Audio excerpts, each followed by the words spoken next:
My name is Susan, and I met Andrew 6 years ago at a charity gala. He was everything a woman could want: successful, charming, and seemingly devoted. Within a year, we were married, and I moved into his sprawling mansion in the prestigious part of town. Andrew was the owner of a large company that had been growing steadily under his leadership. From the outside, we looked like the perfect couple. "Honey, you won't believe what I got for your parents this time," Andrew would say, walking through the door with expensive packages. This particular evening, he was holding what looked like another high-end kitchen gadget for my mother and the latest smartphone for my dad. My mother would practically squeal with delight every time he showed up with gifts. "Oh, Andrew, you shouldn't have," she'd say, but her eyes would light up like a child's on Christmas morning. "Susan, you're so lucky to have found such a thoughtful man." The gifts weren't just for my parents. Andrew was generous with my entire family. My cousin Janet got a management position in his company, and Tom, another cousin, was hired in the IT department. Every holiday, Andrew would throw elaborate parties at our house, inviting all my relatives. The wine would flow, the food would be catered by the best restaurants in town, and everyone would leave talking about how fortunate I was. The control started subtly. At first, it was just suggestions about what I should wear to important business dinners. Then it became more frequent, more demanding. "The blue dress, Susan," Andrew would say, his tone leaving no room for discussion. "The red one isn't appropriate for dinner with the Hendersons." I'd find myself standing in our massive walk-in closet, staring at my reflection, wearing whatever he'd chosen. My mother always backed him up. "Andrew knows these things, dear. He moves in important circles. You should trust his judgment." Life settled into a routine. Andrew made the decisions, I followed them, and my family praised him endlessly. The golden handcuffs were comfortable, and I told myself I was happy. After all, wasn't this what everyone wanted? A wealthy husband, a beautiful home, and a family that got along so well with my spouse? I remember that Tuesday morning like it was yesterday. I wasn't supposed to be home until Thursday. The business conference in Chicago was scheduled for 3 days. But after the main presentations wrapped up early, I decided to surprise Andrew by coming home early. The house was quiet when I pulled into our circular driveway. Andrew's car was there, which was unusual for 2 in the afternoon. He usually worked late hours at the office. I remember thinking maybe he was working from home as I used my key to open our front door. The first thing I noticed was the trail of clothes leading up our grand staircase. My stomach dropped before my mind could even process what I was seeing. A woman's red blouse I'd never seen before. Andrew's tie. More items scattered like breadcrumbs leading to our bedroom. The sounds coming from our room left no doubt about what I'd find. Still, nothing could have prepared me for actually seeing them together, in our bed, the one we'd picked out together at that expensive furniture store downtown. "What the hell is this?" My voice came out stronger than I felt, filling the room and causing them both to freeze. Andrew recovered first, scrambling to cover himself. "Susan. You're supposed to be in Chicago." The woman, younger than me, I noticed with a sick feeling, grabbed her clothes and ran into our ensuite bathroom. Our bathroom. Where my toothbrush still sat next to his. "Don't bother explaining," I said, my hands shaking as I yanked a suitcase from our closet. "I've seen enough." "Susan, wait," Andrew started, pulling on his pants. "Let's talk about this rationally. You're overreacting." "Overreacting?" I threw whatever clothes I could grab into the suitcase. "I just found you in our bed with another woman, and I'm overreacting?" "Susan, come on, let's discuss this." But I was already halfway down the stairs, dragging my hastily packed suitcase behind me. The drive to my parents' house was a blur. I rang their doorbell, still in my travel clothes, my eyes red from crying. Mom opened the door, and I could tell immediately something was wrong. Her face wasn't surprised or concerned, it was stern. "Andrew called," she said before I could speak. "He told us what happened. Mom, he was cheating on me. In our bed." She ushered me inside, where Dad sat in his favorite armchair, looking equally disapproving. Susan, my mother said in that tone she used when I was a child doing something foolish, Andrew doesn't want a divorce.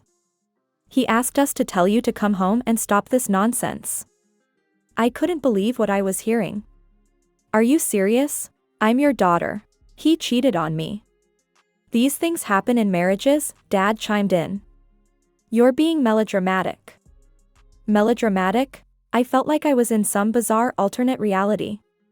He was having sex with another woman in our bed. Think about what you're giving up, Mom pressed. All the security, the lifestyle you've grown accustomed to. Everything belongs to Andrew, you signed that prenup, remember? I don't care about the money. How can you even? What you need is a baby, Mom interrupted, have a child with Andrew. It will strengthen your marriage. He won't leave if there's a child involved, and then you'll be secure. I stared at them, these people who had raised me, who I thought would always have my back. I'm filing for divorce, I said firmly. I won't live like this. My mother's face hardened. Andrew asked us not to let you stay here if you insisted on being difficult. When you come to your senses, Dad said, standing up, we'll talk again. I couldn't process what was happening as my mother took my arm and led me to the door. Mom, please. The door closed in my face with a final click. Standing on my parents' porch, I pulled out my phone and started calling relatives. Surely someone would understand, would see this situation for what it was. I refused to believe my entire family would choose Andrew's money over me. My Aunt Beth answered first. Susan, honey, you're being hasty. Think about your future. Andrew is such a good provider. I hung up and tried my Uncle Mike. Same response, these things happen in marriage, kiddo. Don't throw away everything over one indiscretion. With each call, my heart sank lower. Finally, I called Janet, my closest cousin. We'd grown up together, shared secrets, been bridesmaids at each other's weddings. If anyone would support me, it would be her. Janet, I need a place to stay for a few days. Just until I figure things out. There was a long pause on the other end. I can't, Susan. I work for Andrew, remember? He gave me this job. I can't risk getting involved. I have bills to pay, a mortgage. So you're choosing your job over me? My voice cracked. It's not that simple, but it was that simple. She was choosing Andrew's money, just like everyone else. Sitting in my car outside my parents' house, I scrolled through my contact list with trembling fingers. There was one person left to call, my friend Lisa from college. We didn't talk as often anymore, but she'd always been honest with me, even when it hurt. Lisa, it's Susan. I need help. And then I told her everything, finding Andrew with the woman, my parents' reaction, the family's betrayal. She listened without interrupting, without judgment. What assholes, she said when I finished. All of them. I laughed through my tears. It felt good to hear someone finally say it. Actually, she continued, I have an empty apartment I was about to put up for rent. It's nothing fancy, but it's furnished and in a decent neighborhood. You can stay there as long as you need, just cover the utilities.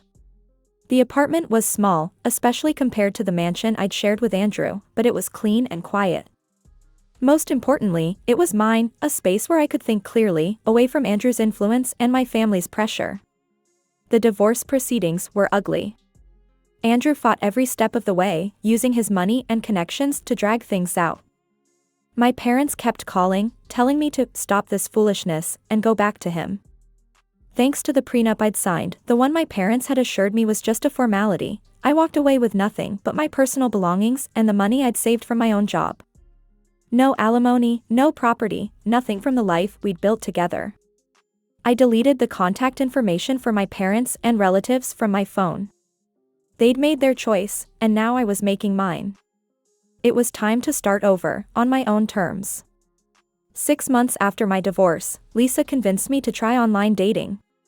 You can't hide in this apartment forever, she said, helping me set up my profile.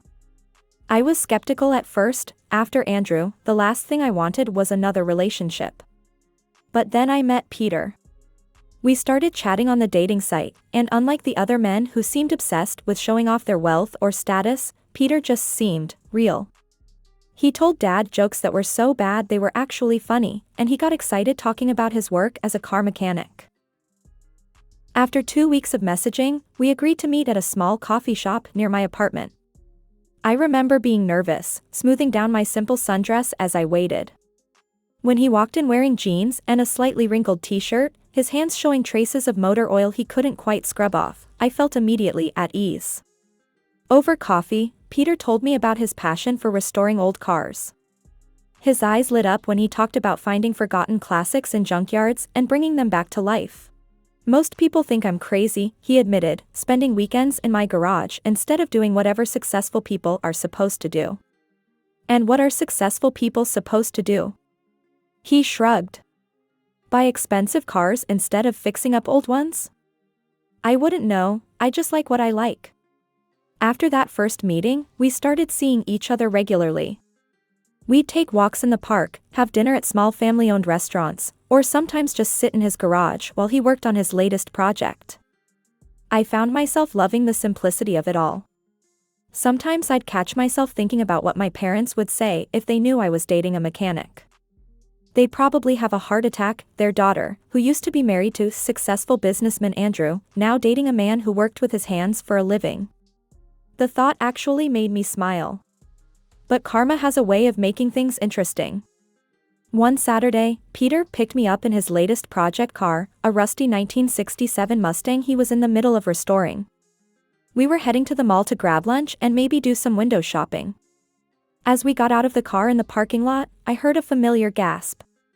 There stood my parents, loaded down with shopping bags from expensive stores, staring at us in horror.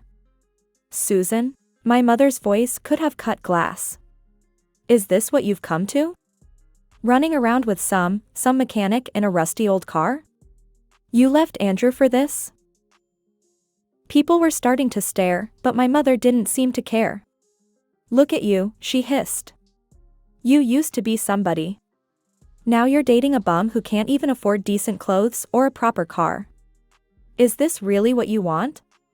To throw your life away?" "Actually, yes," I said, my voice steady. "This is exactly what I want. And who I date is none of your business. You lost the right to have an opinion about my life when you chose Andrew's money over your own daughter." 2 months after the mall incident, Peter asked me to meet his parents. We'd been dating long enough that it felt like a natural next step, but I could tell he was unusually nervous about it. "Just keep an open mind," he said as we drove through an upscale neighborhood I recognized as one of the wealthiest in the city. I assumed we were taking a shortcut. But then Peter turned into a private driveway that seemed to go on forever, leading to. I blinked several times, sure I was seeing things. At the end of the tree-lined drive stood a mansion that made my old house with Andrew look modest in comparison. "Peter?" My voice came out as a squeak. "What's going on?" He parked in front of the grand entrance, his hands tight on the steering wheel. "So, this is where I grew up. I should have told you sooner. My family, we're kind of wealthy. Actually, really wealthy." "Kind of wealthy?" I gestured at the house. "Peter, this place is bigger than the country club." I know, he said quickly.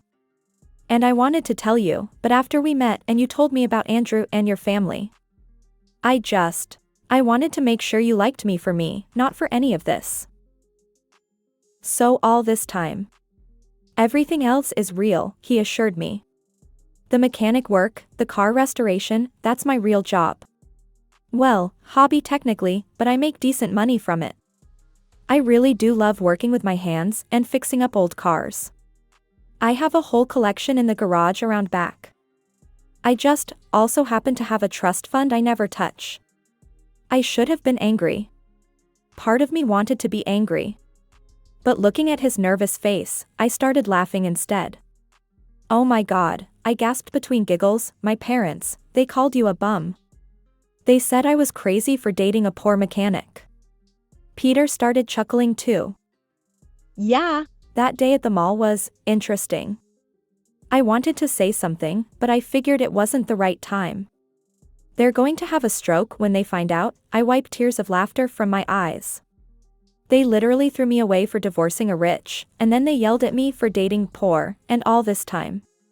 Peter's parents turned out to be wonderfully down-to-earth people who welcomed me warmly. His mom showed me embarrassing baby pictures, and his dad gave me a tour of Peter's impressive classic car collection. They didn't once mention money or status, they just wanted to know if I made their son happy. Driving home that night, I couldn't help but smile at the irony of it all. I'd lost a wealthy husband and gained a wealthy boyfriend, but the difference was like night and day. With Peter, the money was just a detail, not the whole story. I was in Peter's garage, watching him work on his latest restoration project, when my phone started ringing. Looking at the screen, I froze. It was my mother's number. I hadn't heard from my parents in months, not since the mall incident. "Hello?" I answered cautiously. "Susan, darling." My mother's voice dripped with sweetness, a tone I recognized from when she wanted something. "We've heard the wonderful news about your engagement to Peter." Of course they had. News travels fast in their social circles, and Peter's family name wasn't exactly unknown. "We had no idea he was one of those Richardsons," my father chimed in from the extension. "Such a respectable family. Old money, very well connected." The words respectable and well-connected hung in the air like poison. I watched Peter tinkering with an engine, his hands covered in grease, happily oblivious to my conversation. "We think it's time to put the past behind us," my mother continued. "After all, we're family. We should be together for such a joyous occasion." "Really?" I couldn't keep the bitterness from my voice. "And this sudden desire to reconcile has nothing to do with Peter's family wealth? We just want what's best for you." "No," I cut my mother off. "You want what's best for yourselves. You want access to Peter's family connections. Well, guess what? I'm not playing that game anymore." I hung up before they could respond. My hands were shaking. Later that evening, scrolling through social media, I saw my mother's post. Heartbroken that my own daughter has become so prideful and arrogant. Now that she's marrying into money again, she looks down on her poor parents. "We've always given her everything, but apparently that's not good enough anymore. Ungrateful children." The comments rolled in from relatives. "She's always been spoiled. Money changes people. How dare she treat her parents this way? Just like when she left poor Andrew." My fingers hovered over the keyboard for a long moment before I started typing. Let me set the record straight. When I found my ex-husband cheating, you all sided with him because of his money. My own parents threw me out of their house because he asked them to. None of you helped me when I needed it most. And now you have the audacity to call me money hungry? This isn't about wealth, it's about loyalty and love, something none of you understand. My wedding will be celebrated with people who stood by me when I had nothing, not those who only want me when I have everything. I hit post, then immediately started making a wedding guest list. Lisa's name went at the top, my friend who'd given me shelter when my own family wouldn't. Peter's parents, who'd welcomed me without question. A few true friends who'd stuck by me. And Grandma Helen, the only family member who'd never taken sides, who'd simply said, "Be happy, dear," when I told her about the divorce. She would have a place of honor. The rest of them? They could read about it on social media. The months leading up to the wedding were nothing like my first marriage preparations. Instead of my mother's constant criticisms and attempts to turn everything into a society event, I had Peter's mom, Sarah, by my side. She quickly became the mother figure I'd always wanted. She helped me choose a dress that made me feel beautiful rather than just expensive, supported my decision to have a smaller, more intimate ceremony, and never once mentioned social connections or impressing anyone. The wedding day dawned perfect, sunny with a light breeze. The garden venue was decorated simply but elegantly, with fairy lights and flowers everywhere. As I stood in the bridal suite, looking at myself in the mirror, I felt at peace. No anxiety, no doubt, just certainty. The ceremony was magical. Peter's eyes lit up when he saw me walking down the aisle, and I couldn't stop smiling. Our vows were personal and heartfelt, No empty promises about status or wealth, just love and partnership. But then, during the reception, one of the security guards approached me discreetly. "Mrs. Richardson? I apologize for the interruption, but there's a situation at the entrance. An older couple is causing a scene, claiming to be your parents. They're demanding to be let in." My stomach dropped. Of course they'd try this. I excused myself from the table and followed the guard to the entrance. Through the glass doors, I could see them, my parents, dressed in their finest, making a spectacle of themselves. "That's our daughter in there," my mother was shouting. "You can't keep us from our only child's wedding. We have a right to be here." Dad was red-faced, trying to push past another guard. I watched them for a moment, remembering that day they'd thrown me out of their house, how they'd chosen Andrew's money over me, how they'd only tried to reconnect after learning about Peter's wealth. "Those people are not invited guests," I told the security team. "Please make sure they don't get in." "Susan." My mother spotted me. "How dare you do this to us? We're your parents." I turned and walked away, their shouts following me. But with each step back toward the reception, their voices faded, replaced by the sound of music and laughter from my real family, the one I'd chosen. The rest of the reception was beautiful.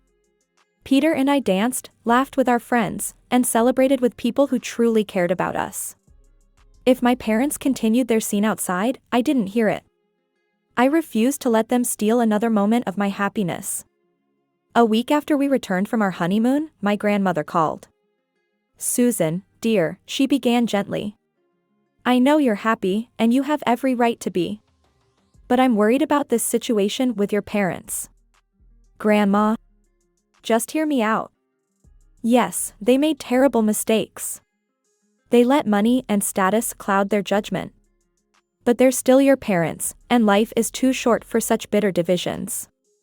Maybe it's time to consider being a little softer with them? Try to forgive." After my grandmother's call, I spent days thinking about what she'd said. Finally, I texted my parents asking to meet at a small cafe downtown, neutral territory, as I thought of it. They arrived early. I could see them through the window as I approached, both looking nervous and smaller somehow than I remembered.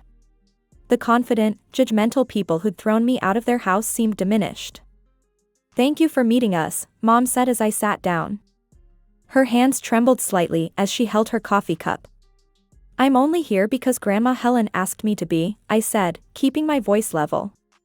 "And I want to be clear about something, I'm not ready to make any promises about forgiveness." "We understand," Dad said quietly, so different from his usual authoritative tone. "Do you?" I asked. "Do you understand what you did to me? When I found Andrew cheating, you chose his money over me. Your own daughter.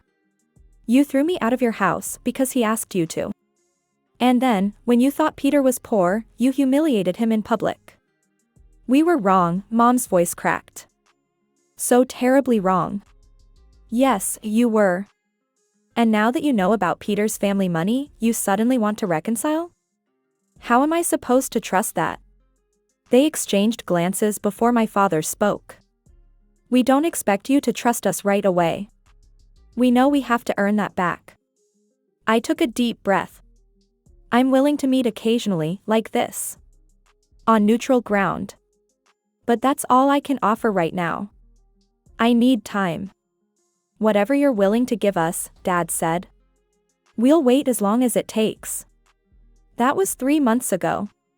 Now, sitting in my doctor's office, looking at the ultrasound of my baby, I'm thinking about family and forgiveness again.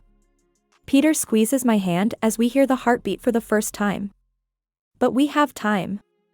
Time to see if my parents' remorse is genuine, time to determine if they've really changed or if they're just playing nice because of Peter's wealth. Time to decide if I want my child to know them as grandparents or just as distant relatives we see occasionally at cafes. For now, I'm happy in our beautiful home with my wonderful husband, looking forward to our growing family. My mother-in-law is already planning the nursery, and Grandma Helen calls weekly to check on me.